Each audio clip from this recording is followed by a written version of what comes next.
the major challenges that citizen journalism faces is accuracy of information, because when you're getting thousands of reports, eyewitness accounts, it is difficult to sometimes determine whether or not these reports are accurate or not. Well, Sahara Reporters has been controversial in some respects, and AlJazeera have been a target of Sahara Reporters journalism. The president was plagued by serious bouts of illness. Last year, when the former president died, it was reported that the First Lady of Nigeria had approached AlJazeera about getting her brother-in-law onto one of our reports. And I read in their reports, my name was mentioned several times about approaches towards me by members of the family. Now, that never happened. The Sahara Reporters packaged the whole thing as if the first family had essentially paid for airtime, which was completely unfounded and untrue. Sahara Reporters may get caught out once or twice, but that isn't denting the website's following.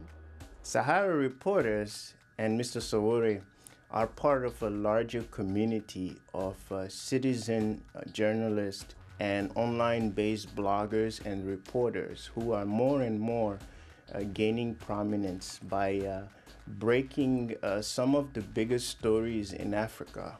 It is a wonderful phenomenon which has allowed so many other voices to join the debate. But the truth is that with social media, everybody actually controls their own media space now. You have a Twitter account, you transmit your own news on it.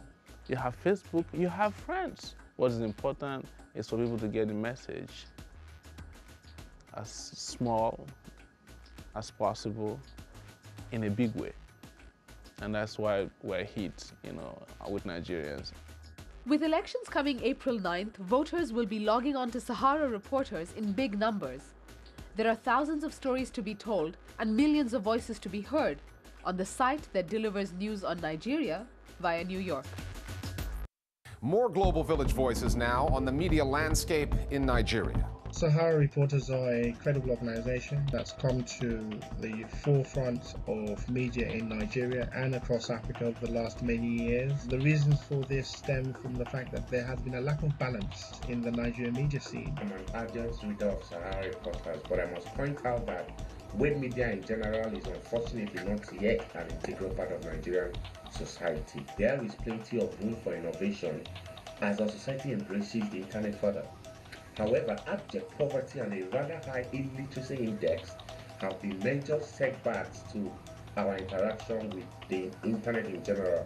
A lot of Nigerians are, trooping online to get first-hand information of what's going on in their country. So Sahara Reporters, Nigerian Village Squares, and lots of bloggers around the world are contributing immensely to information dissemination in Nigeria. And I think the future of Nigeria will depend a lot on how people use and consume information from the net. Finally, there's a term used in the North American news business. It's called B-roll.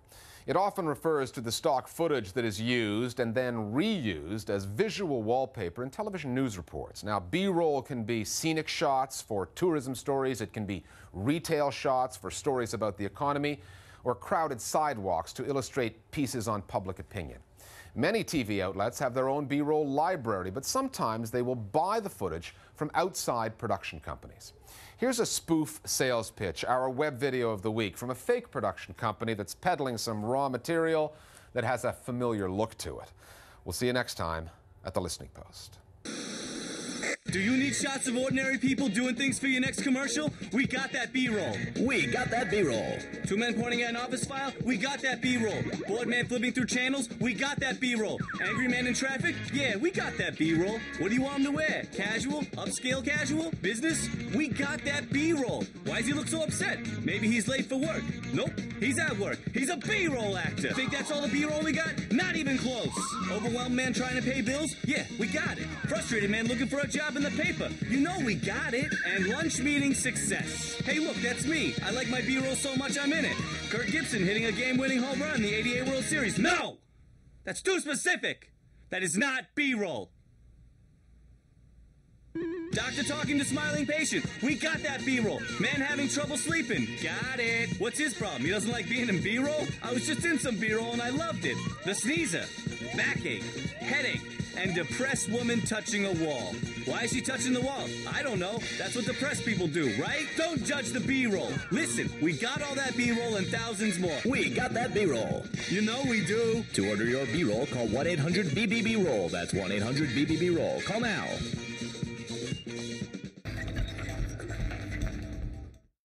Business Latest is brought to you by Capco in just about everything.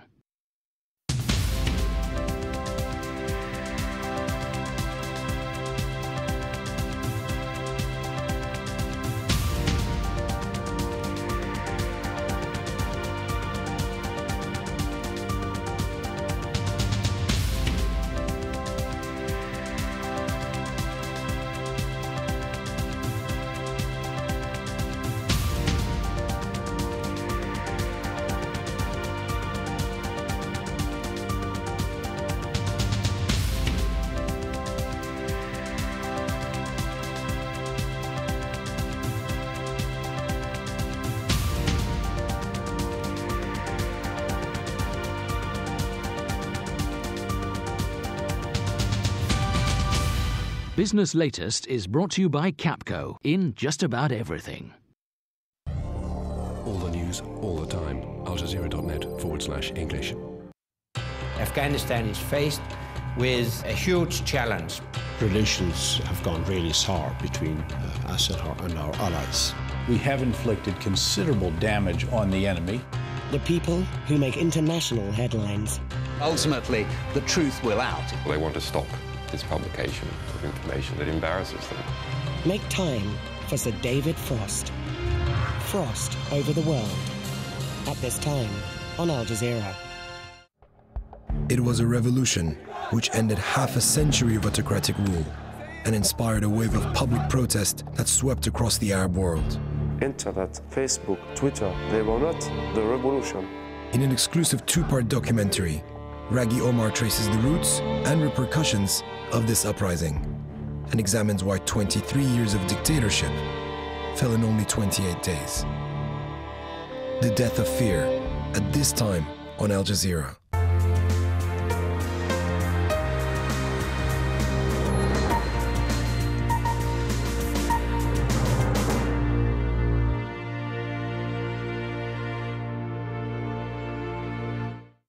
This is Al Jazeera.